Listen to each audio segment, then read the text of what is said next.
Thank you, and yes, my name is Matt Gardi, and I'm running for state representative. I am the Information Systems Director at the Office of the State Attorney.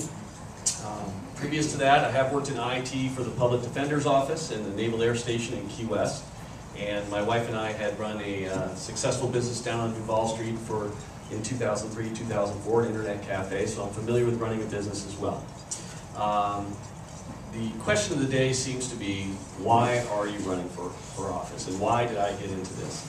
I think there's two things that concern me. One, there isn't a lot of attention being given to the crisis we're facing. And we are facing a very, very severe crisis, and not very many of our elected officials, not very many of our candidates, not many of our administrative directors of the agencies are really drawing attention to how severe the crisis is with our budget, our fiscal budget. And secondly, there seems to be a void of ideas. So while we have problems facing us, what are we doing to address those problems? And so the first thing I'd like to say is I'd like to bring some ideas to the table, and I'd like to reduce the influence of special interests on our legislature. So some of you may have already heard about this idea. I'd like to redesign our state government.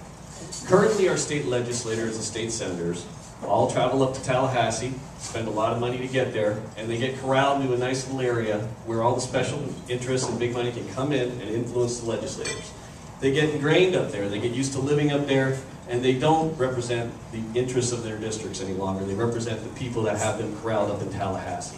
I believe it's very simple to keep the legislators and the state senators in their home districts, using technology, whether it be web-based technology or email or video conferencing, and keep them in their home districts. So every day they go out in the street and they see who they represent, and that's who influences the legislation they produce. It's not even high-tech anymore, that's just average tech. It can be done and it should be done.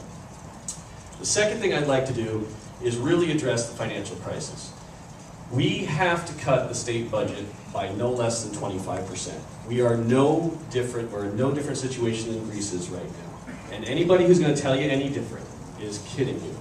Right now, if we look at the budgets they have prepared out to 2013, they are suggesting that somehow magically the state of Florida is going to have an 8% growth per year through 2013 in the revenues for their budget.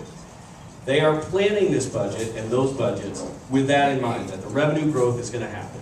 It's not going to happen. It's not prudent to plan that 8% revenue growth is going to happen. With what's going on with BP right now, we have to look at the situation and say, our sales tax revenue is going to go down.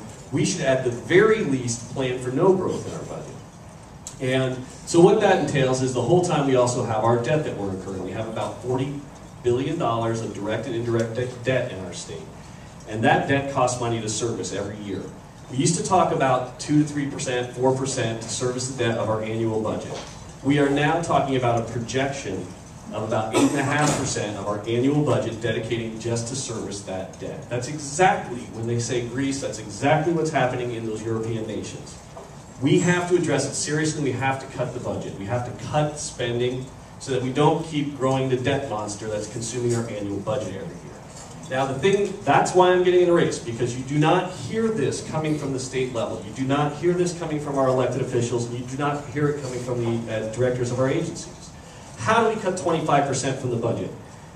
I'm going to say we've got to start at the top. Now, some people say this is impossible. This is another impossible idea. I would like to cap any state employee salary at $100,000.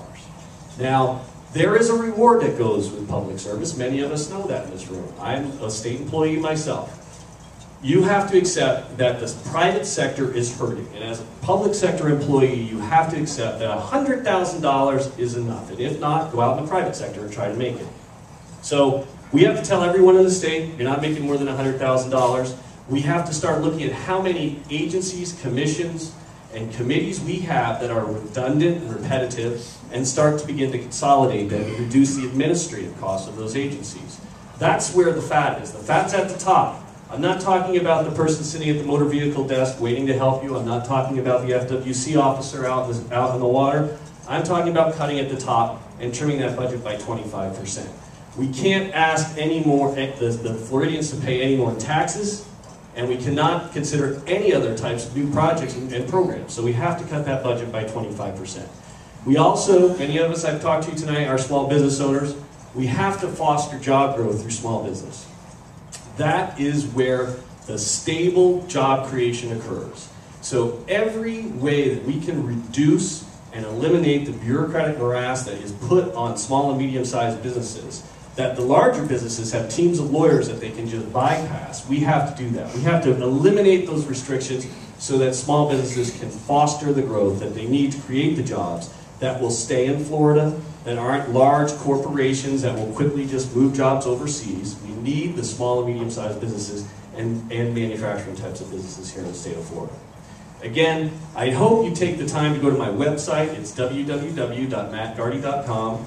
I hope to continue to update that with more ideas. I think that's what is lacking in the current state legislature, and we need to bring to the state legislature. I hope I can have your support on August 24th. Again, my name is Matt Gardi, and thank you very much for your time.